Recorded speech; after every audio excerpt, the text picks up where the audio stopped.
Good evening everyone. How are you? I'm fine and I hope that you all be fine in these tough times. Okay. So today I'm moving towards next video, that is from history chapter 2nd, nationalism in India, and the topic is same, the Rowlatt Act, lecture 6. Today I will start Khilafat issue.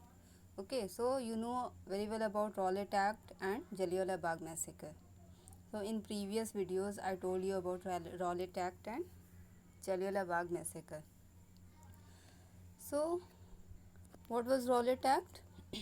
It was imposed by Legislative Assembly, Imperial Legislative Assembly, that British government can arrest every person that is involved in any policy for 2 years without any trial, means without any evidence. And what was Jallianwala Bagh massacre? Because it was very disastrous, that's why it is called massacre. And when was it happened? 1919. Okay, so what happened at that time? Some people were gathered in Jallianwala Bagh for protesting for new policies of British government, and some were gathered there for you can say that celebrating Baisakhi fair.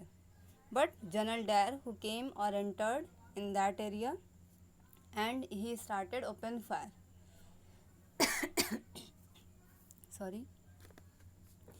So this was thing.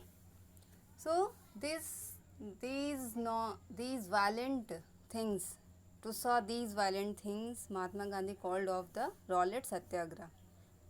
So now what is Khilafat? What is Khilafat issue? Okay, so we will discuss these things here.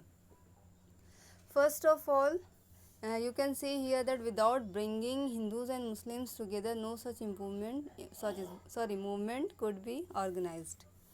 So अब यहाँ पर क्या था, गांधी जी को ऐसा लग रहा था कि रॉलेट सत्याग्रह वो तो कॉल्ड ऑफ कर दिया उन्होंने, अब उनको ऐसा लग रहा था कि कोई ऐसा मूवमेंट स्टार्ट होना चाहिए that should be nationwide, उसमें हिंदूज मुस्लिम्स सारे पार्टिसिपेट करें, किसी को ये ना लगे that particular movement is belonging to only one particular society और सेक्शन और ग्रुप एक्सेट्रा. तो उन्हें अब लग रहा था कि एक नेशन वाइड पूरा ऐसा मूवमेंट स्टार्ट करना होगा जहाँ पे हिंदूज मुस्लिम सारे एक साथ मिलकर ओके पार्टिसिपेट उसमें करें, तो उसमें क्या होगा, वो सक्सेसफुल होगा.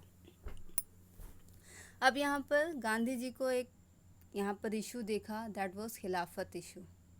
सो now we will discuss on that topic, Khilafat issue. Okay, so first of all you should know what is Khilafat. Khilafat means successorship. What is successorship? That the quality or state of being a successor. जिस person में successor होने की quality होती है, that is successorship. What is successor? Means one who succeeds to a throne, title, position. मतलब जिसको एक position मिलती है वो उसको डिज़र्व करता है. ओके, और कोई उसके अगेंस्ट ना हो, सब अपनी मर्ज़ी से अपनी खुशी से वो पोजीशन देते हैं, that is called successorship and successor. दोनों समझ में आ गए. तो खिलाफत क्या है? Only I am telling about Khilafat, not this is Khilafat issue.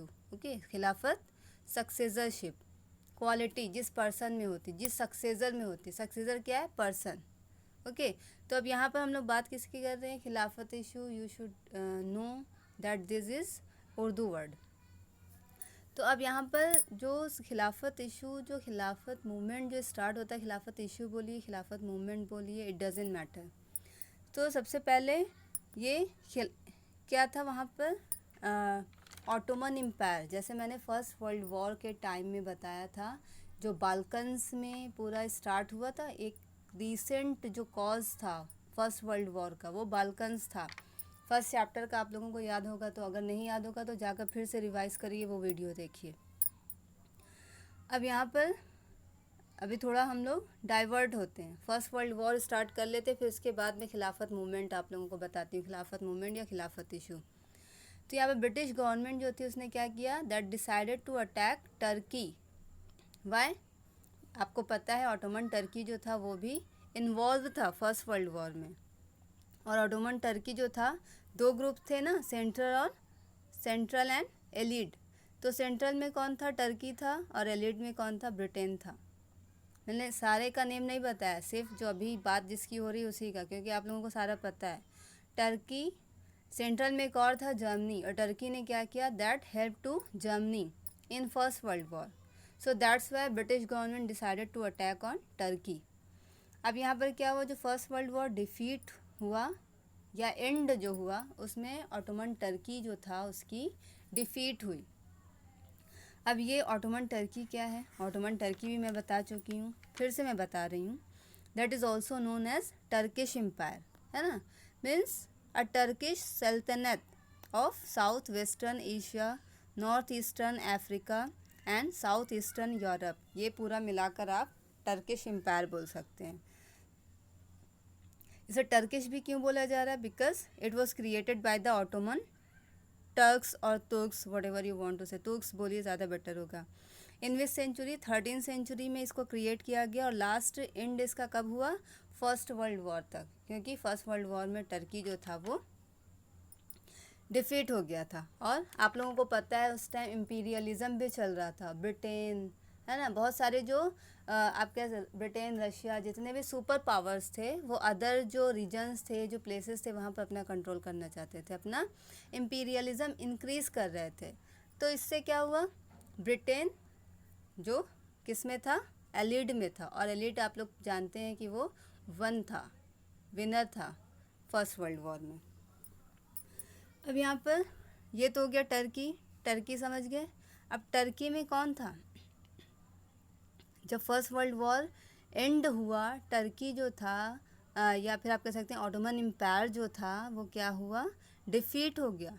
तो उसके बाद से there were rumours that a harsh peace treaty was going to be imposed on the Ottoman emperor. यहाँ पर एक वर्ड आपने सुना, ऑटोमन एम्परर। जब डिफीट हो गए फर्स्ट वर्ल्ड वॉर में, तो वहाँ पर क्या हो रहा था कि एक हार्श पीस ट्रीटी होने जा रही है। किसके साथ? ऑटोमन एम्परर के साथ। मीन्स जो पूरा ऑटोमन एम्पायर था उसका जो रूलर था, दैट इज़ कॉल्ड खलीफा, caliph, sultan, whatever you can say. Okay. और ये जो होते हैं खलीफा, they are the spiritual head of the Islamic world. ठीक है, तो इन्हें आप खलीफा भी बोल सकते हैं, कैलिफ भी बोल सकते हैं, सुल्तान भी बोल सकते हैं। और ये क्या होते हैं? Spiritual head of the Islamic world.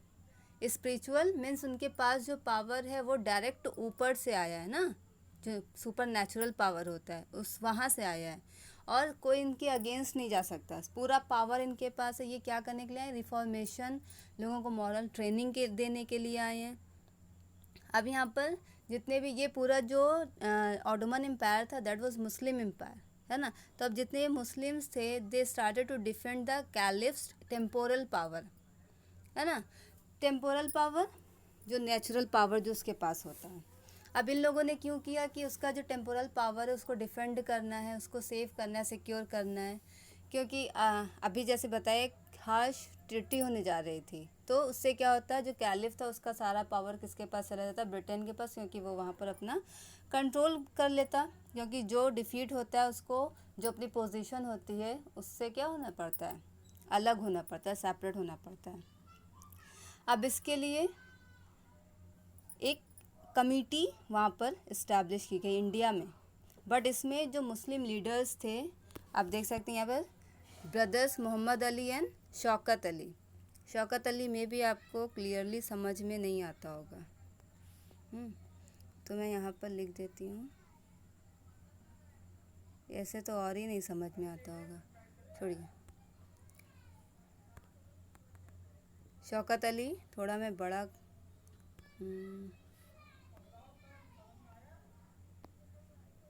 ये देखिए, ये ब्रदर्स मुस्लिम ब्रदर्स थे, मोहम्मद अली एंड ये शौकत अली। ओके। तो ये दो जो थे, ऐसे तो मुस्लिम लीडर्स के थ्रू स्टार्ट किया गया था, बट इसमें जो दो मेन जो नेम आते हैं, जो क्वेश्चन एग्जाम में भी आपके आते हैं, वो यही आते हैं। तो Mohammad Ali and Shaukat Ali, they started to discuss with Mahatma Gandhi कि महात्मा गांधी तो अभी यही सोच रहे थे कि मुस्लिम और हिंदूज दोनों को एक साथ यूनाइट किया जाए, तब नेशनल वर्ल्ड वाइड या नेशनल लेवल पर कोई मूवमेंट स्टार्ट हो सकता है। तो गांधी जी को जब उन्होंने कन्विंस किया, गांधी जी से बात की, तो गांधी जी क्या हुए, उनके साथ इस मास एक्शन के लिए इस पर यस बोल दिया, because Gandhi ji saw this as an opportunity to bring Muslims under the umbrella of a unified national movement. Umbrella यहाँ पर क्यों बोला जा रहा है, क्योंकि एक ही, मतलब आप छत कह सकते हैं, एक ही छत के नीचे सारे हिंदू और मुस्लिम एक साथ होते हैं। ऐसा नहीं कि हिंदूज अपने वे पर हैं और मुस्लिम्स अपने वे पर, अपने अपने टॉपिक्स को लेकर, ऐसा नहीं था। तो यहाँ पर जो कमिटी फॉर्म की गई थी, दैट वाज खिलाफत कमेटी इन बॉम्बे इन मार्च 1919। ये सारे क्वेश्चंस बहुत इंपॉर्टेंट हैं और इसका रीज़न क्या था आपको समझ में आ ही गया होगा। अभी फिर से मैं रीज़न बता दूंगी। और बट यहाँ पर जो कांग्रेस थी उसको भी तो इसके लिए कन्विंस करना था। तो महात्मा गांधी ने क्या किया, Calcutta session of the Congress in September 1920, जितने भी जो कांग्रेस के अदर लीडर्स थे उनको ये खिलाफत इशू जो था, और आप कह सकते हैं इसको स्वराज भी, मतलब दोनों एक साथ कंबाइन था, है ना। और एक नॉन कॉपरेशन मूवमेंट के लिए सबको कन्विंस कर लिया कि खिलाफत जो मूवमेंट होगा वो होगा, स्टार्ट होगा, हम लोग उनको सपोर्ट करेंगे। वो किसके लिए होगा, स्वराज के लिए होगा, पूरा नॉन कॉपरेशन मूवमेंट होगा। What is non cooperation movement, I will tell you in next video. अब यहाँ पे स्वराज इन लोगों का क्या था, full independence, swaraj full independence. Okay, तो ये क्यों हुआ था, रॉलेट सत्याग्रह कॉल्ड ऑफ कर दिया ब्रिटिश गवर्नमेंट ने। जब जलियांवाला बाग जो हुआ मैसेकर, उसमें जो क्रुएलिटी की ब्रिटिश गवर्नमेंट ने, उसके अगेंस्ट फिर लोगों का ये था, पूरा इन लोगों का आप कह सकते हैं कि थॉट था that now we want full independence. पहले क्या था कि चलो ठीक है, गवर्नमेंट में थोड़ा सा हम लोगों को टाइम मिल जाएगा, है ना, कुछ थोड़ी सी पावर मिल जाएंगे, हम लोगों के अकॉर्डिंग सारी चीज़ें होने लगेंगी। बट अब इन लोगों का क्या था, फुल इंडिपेंडेंस चाहिए थी। और जो खिलाफत मूवमेंट स्टार्ट हुआ था 1919 या फिर 1919 से पूरा स्टार्ट ही हो गया था, और मार्च 1919 में खिलाफत कमेटी फॉर्म भी हो गई थी, ये सब याद रखिएगा आप लोग। तो उस टाइम ये आप कह सकते हैं खिलाफत movement was an agitation by Indians, मतलब उसमें मुस्लिम्स भी थे और हिंदूज़ भी थे। और ये क्या, it proposed to pressure the British government to preserve the authority of the Ottoman sultan caliph of Muslim of Islam. Okay, मतलब यहाँ पर क्या था, जो खिलाफत मूवमेंट पर्टिकुलर स्टार्ट हुआ था, उसमें इन लोगों का मेन रीज़न उसको स्टार्ट करने का क्या था कि जो कैलिफ था उसका जो स्पिरिचुअल पावर उससे ले रहे थे ये लोग, जो उसकी अथॉरिटी ले रहे थे, उसको रिटर्न करना था। ये ब्रिटिश गवर्नमेंट को प्रेशराइज करना था। ब्रिटिश यहाँ पर भी थे ना, यहाँ पर कंट्रोल किए हुए थे। तो ये ब्रिटिश गवर्नमेंट को प्रेशराइज करना था कि जो अथॉरिटी ऑटोमन एम्पायर की है वो उसको रिटर्न कर दे। जो फर्स्ट वर्ल्ड वॉर में ऑटोमन एम्पायर पूरा डिफीट हो गया था। ओके, क्लियर हुआ सारी चीज़ें। अब बहुत सारी चीज़ें इसमें ऐसी हैं जो आपकी बुक में नहीं दी हुई हैं। ओके, बट उससे कई बार ऐसे क्वेश्चंस आ जाते हैं जो आपको कंफ्यूज कर देते हैं, क्योंकि बहुत डिटेल में आपकी बुक में नहीं दिया हुआ है, बहुत सारे टॉपिक्स उसमें है ना। तो मैंने जो अभी बहुत सारी चीज़ें ऐसी बताई हैं जो आपकी बुक में नहीं है, तो सारी चीज़ें बहुत अच्छे से समझ कर अपने नोट्स आप लोग बनाइएगा। और ये क्वेश्चंस आप लोगों के इससे रिलेटेड हर एक के आंसर आपको मिल जाएंगे। मीनिंग ऑफ कैलिफ, खिलाफत को तो बता दिया। कैलिफ क्या होता है, स्पिरिचुअल हेड ऑफ इस्लाम या और Islamic world, that is called caliph, जिसके हाथ में सारा पावर होता है। ओके, और तो मुझे कुछ यहाँ पर ऐसा लग नहीं रहा जो मैंने एक्स्ट्रा दिया है, सारी चीज़ें मैंने आपको बताई है। ओके, सो अच्छे से करिए और सारी चीज़ें क्लियर करिएगा, अच्छे से नोट्स बनाइएगा। Okay, thank you.